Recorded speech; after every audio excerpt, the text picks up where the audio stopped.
On the news, appeal court orders all parties to maintain status quo over VAT dispute.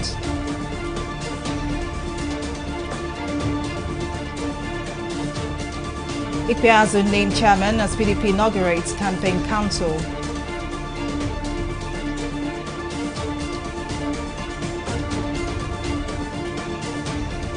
And African Union suspends Guinea's membership over coup.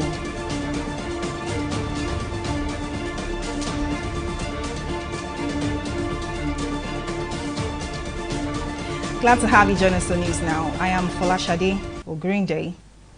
The Court of Appeal in Abuja has ordered both Rivers and Lagos states to maintain status quo over the collection of value-added tax, pending the determination of an appeal filed by the Federal Inland Revenue Service, FIRS. The appellate court said the order was to preserve the rest that's a subject matter of the appeal before it. A three-member panel of the justices of the appellate court led by Haruna Tassamani specifically ordered that all parties in the suit to refrain from taking any action to give the effect to the judgment of the Rivers State High Court, which gave Rivers State government the right to collect VAT revenue instead of the FIRS. Earlier, the court session, Attorney General of the Lagos State High Court, Muyosore Onigbanjo, informed the court of an application for the Lagos State government to join as a party in the appeal. Meanwhile, the Lagos State Governor, Babajide Sanwo-Olu, has signed into law the State Value-Added Tax Bill. The State Commissioner for Information and Strategy, Gbenga Omotosho, in a statement on Friday, said the governor signed the bill after returning from an official trip to Abuja on Friday. Earlier this week, the VAT bill passed the first and second reading at the Lagos State House of Assembly, and during the plenary session, Speaker of the House, Modashiru Obasa, said the VAT bill, when passed into law, would lead to a higher revenue stream for the state. The VAT collection by the Federal Inland Revenue System, that's the FIRS, on behalf of the federal government has been a subject of controversy in recent weeks. But with the recent order by the Court of Appeal in Abuja, which ordered both Rivers and Lagos to maintain status quo over the collection of value-added tax, what next should be expected? Joining me now to discuss this further is legal practitioner and tax expert Evan Tofili. Thank you very much for joining us on News Now. What do you make of this situation, especially since the issue of who owns the right to collect value-added tax might not go away soon? Yeah, the ruling today by the Court of Appeal has granted stay of execution to the case in contention, because earlier on the Rivers State got judgment in its favor from the Federal High Court in Rivers. Okay, upon which they moved on to now enact their own VAT, the Rivers State, that is. Now, the position is that the FRS went to the same court to, ask for a stay of execution, was not granted, and now they have gone to the Court of Appeal, and now the motion to stay execution has been granted. What the implication of this is that both parties must maintain the status quo, which is that they must rest on the case pending the determination of the substantive suit in the case. Now, it's quite clear that, from previous data that Lagos State and Rivers are one of the most producing states, or states basically, that contribute the most to the collective purse of the federal government. But are we seeing other states, or do you think this situation, would, help other states, to produce more, to look inwards to ensure that situations like this do not rob them of any means of revenue?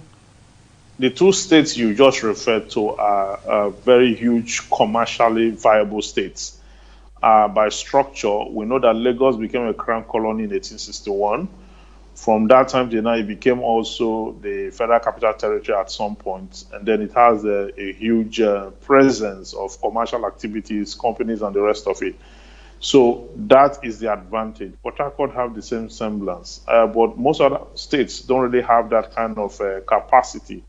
Perhaps this will ginger them to look inward and then expand the tax net on their state so that they can earn more. But the argument that the state should collect this VAT is one that is stemmed from law, from the provision of the law, because the Constitution really did not grant the National Assembly or the federal government the powers to legislate on consumption tax, for which the VAT falls at.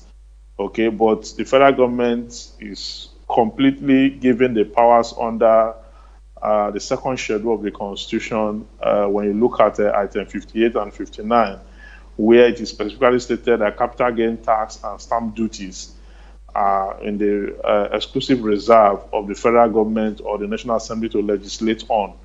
So if you look at section 4, subsection 7 of the 1999 Constitution, the House of Assembly of the state is empowered by law to make laws for the good governance of the state.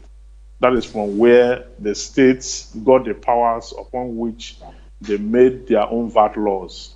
Okay, but the larger implication of this is that we're going to have a lot of conflict in the future. Since the case is sub judice, we do not know what the Court of Appeal and subsequently the Supreme Court will say on the issue. But it's going to be a very long day on this tax issue, because the 2020 Finance Act increased VAT from 5% to 7.5%. And as of last year, the revenue collected from VAT constitutes 16.1% of our GDP. So it has become very attractive that there's huge revenue in VAT. And that is why states want to have exclusive reserve to that. But the states have forgotten that there's going to be input and output conflicts as time goes on. And then if they want to create their own tax regime law on value-added tax, it will mean that the federal government will also be collecting. And if the federal government collect, the federal government is going to collect so much, because, I mean, the imports from the ports, from the airports, and all federal government installation and establishment, the federal government is going to work. So the state will get less. If you look at section 40 of the VAT Act, it gives you a clear position on how the sharing formula works. That 15%, the federal government takes 15%, the states get 50%, and the local government get 35%.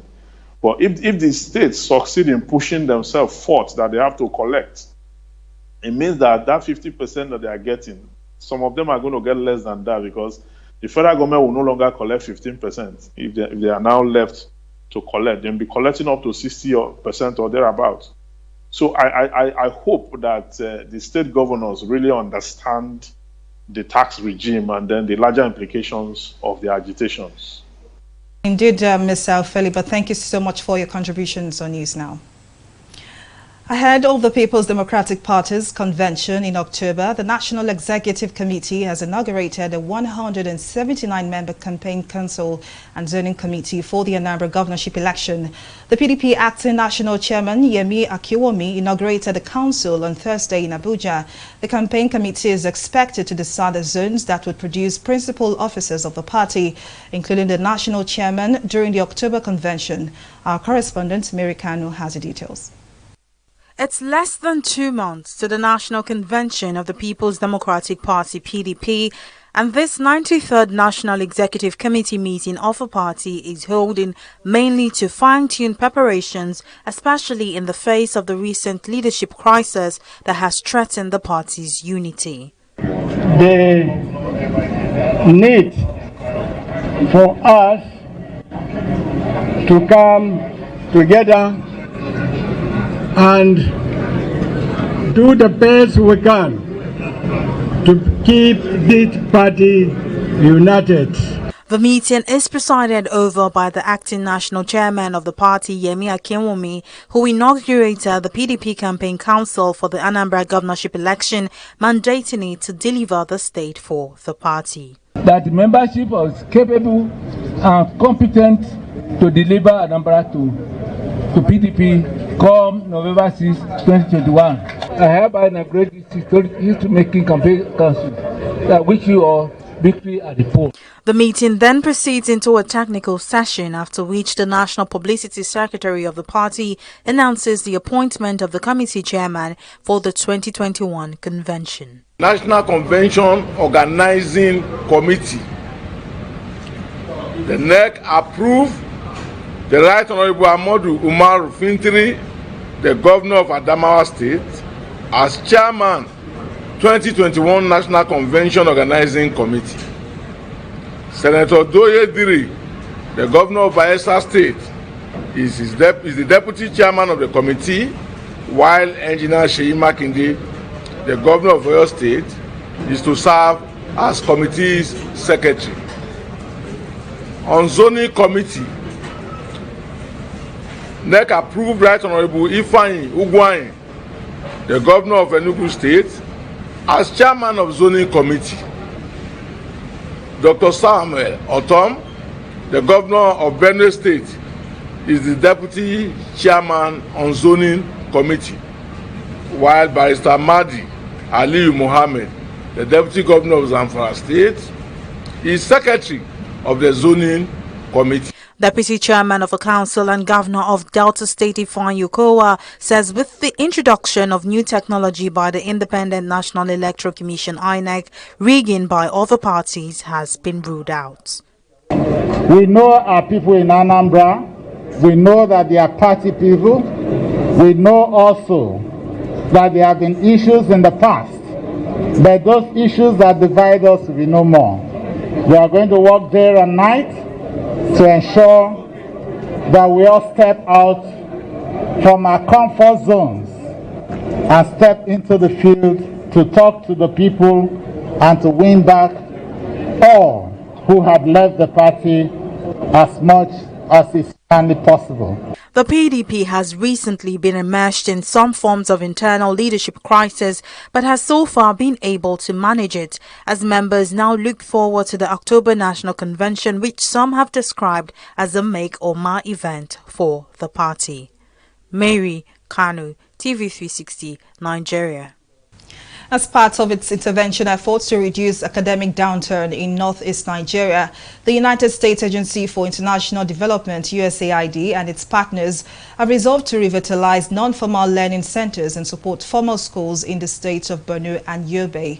The Addressing Education in Northeast Nigeria project, AENN, is responding to the pressing educational needs of over 200,000 children and youth in these states by providing equitable access to certified basic education opportunities. For those children that have gone through this program, they are moving on, and all the things they have lost in the last 2, 3, 4, 5 years of being out of school, they are gaining back. And what we just need is for this program to be sustained, and we're already talking to World Bank BESDA project in BORNO and YOBE State that have committed to doing that. Security is an issue, and if I take you back from when it started, that at about 2009 to today, a tremendous success has been made in terms of the security, and the enrollment has increased, and people are now going to school freely. Given the humanitarian crisis which has affected quick access to the education of children, stakeholders believe that concerted efforts must be put into ensuring massive enrollment to the learning centers in order to salvage the growing number of out-of-school children in the region.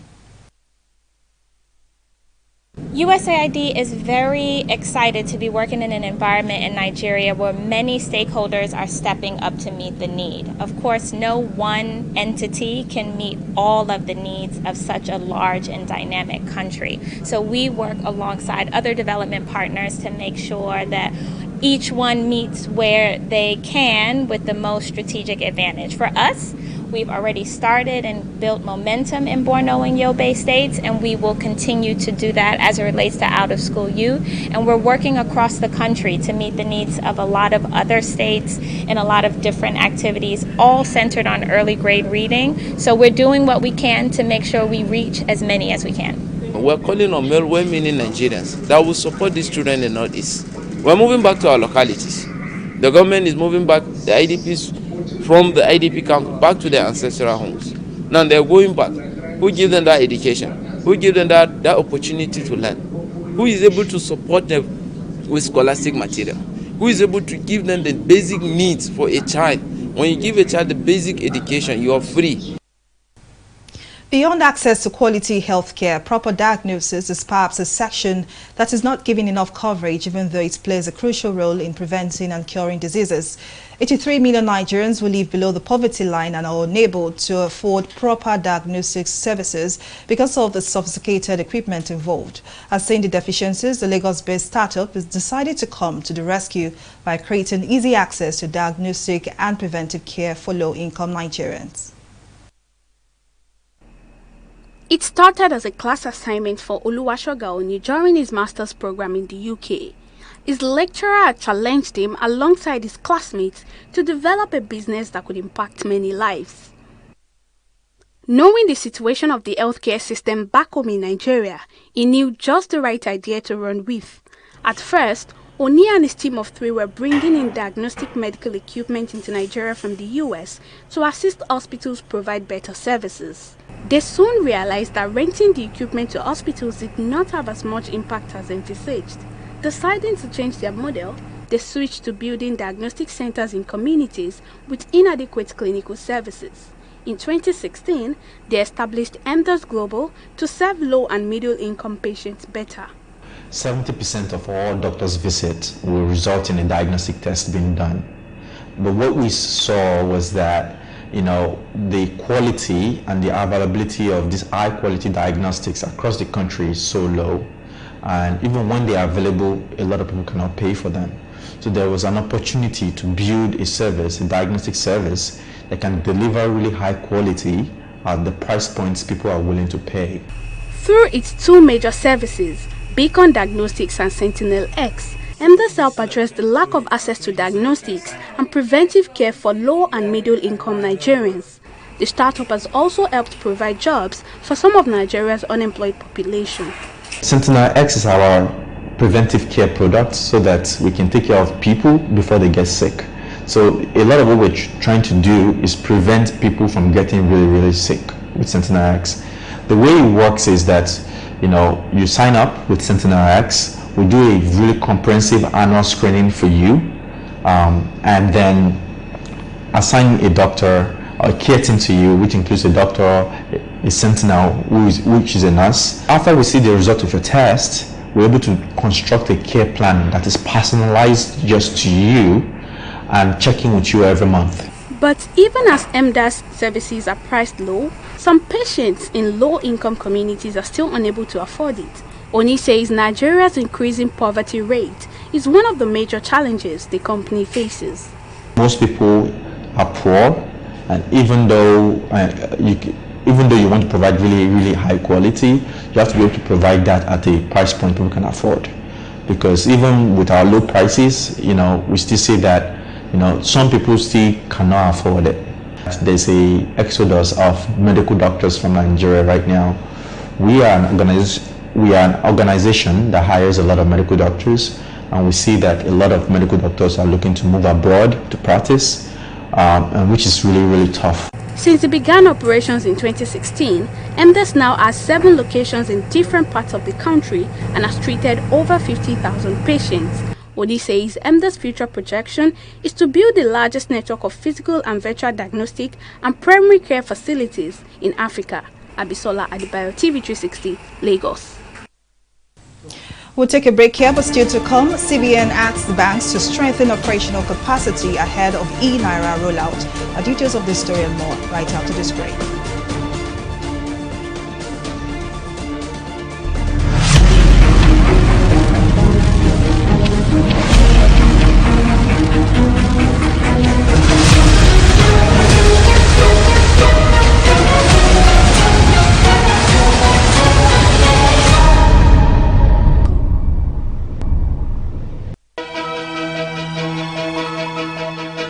Opinions are free, facts are sacred, but truth is universal.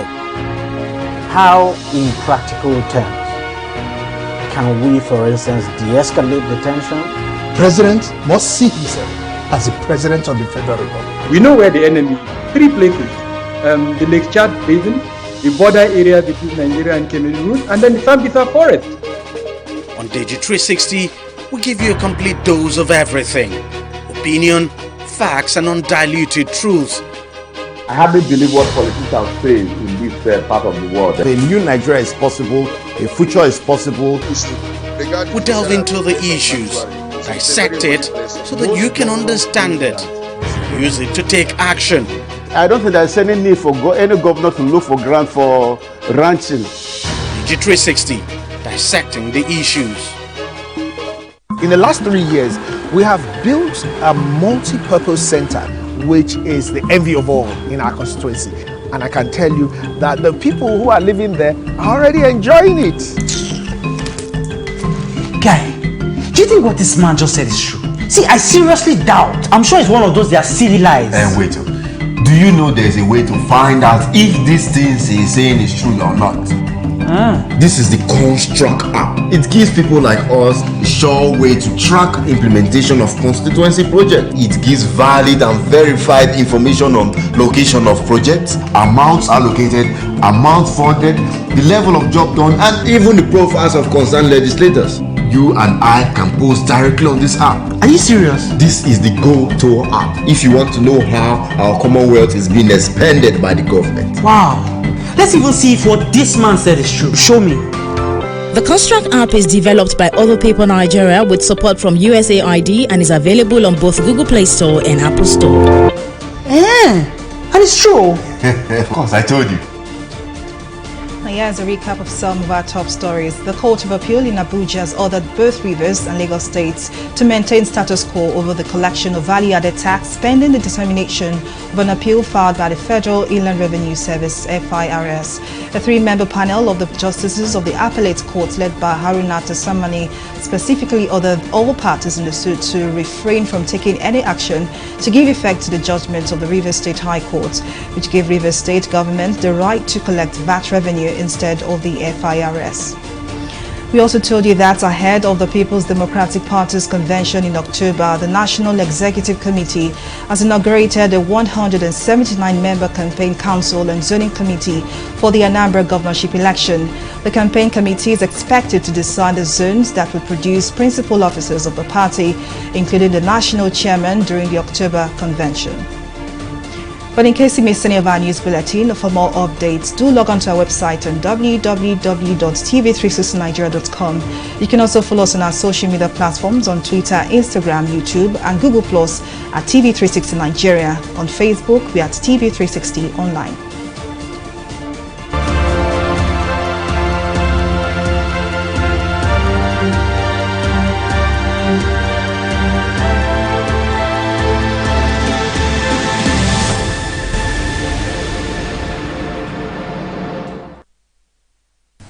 The Nigeria Center for Disease Control, NCDC, on Thursday revealed that Rivers State in the South displays the country's commercial city and coronavirus pandemic epicenter, Lagos State, to rank first on the daily chart of new infections. The NCDC in its update showed that 727 new infections were reported across 17 states of the Federation and the Federal Capital Territory, as Rivers State reported 257 cases, while Lagos recorded 157 cases, to take the second position on the log. The disease center noted that 7 additional deaths were recorded within the last 24 hours. The data indicates that the new cases increased Nigeria's total infections to 197,773, while the fatality toll now stands at 2,585. Well, we'll take another breather here and return with more stories and business to stay with us.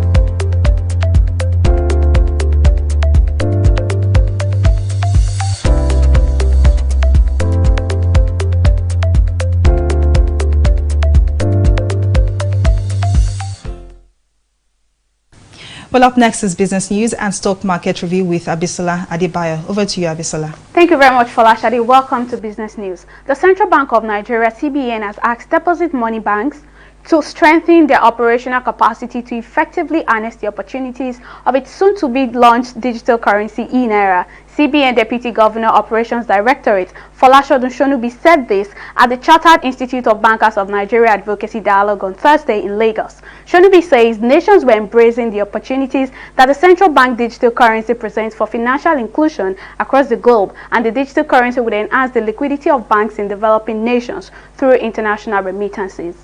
Well, amid raging controversy over collection of value-added tax (VAT), experts have explained that the position being canvassed by the Rivers and Lagos state government may not be the best option. In an exclusive interview with TV360 Nigeria, the fiscal policy partner and Africa tax leader at PricewaterhouseCoopers, Taiwo Oyedele, explained how the collection of VAT by states will put the federal government at more advantage over states. If it's the money, the way they are going about it now, the implication is that the federal government will be the biggest beneficiary. Of last year, 2020, FRS collected 1.53 trillion naira.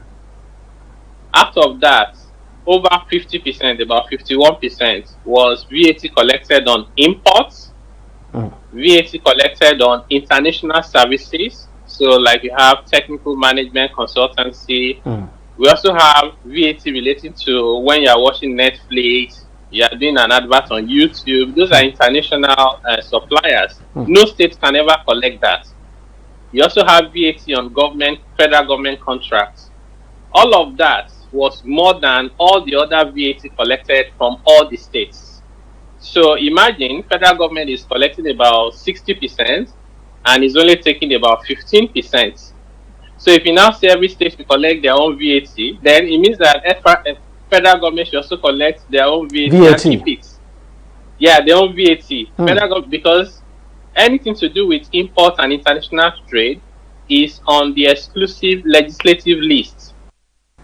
We'll take a break here and return with a review of the stock market.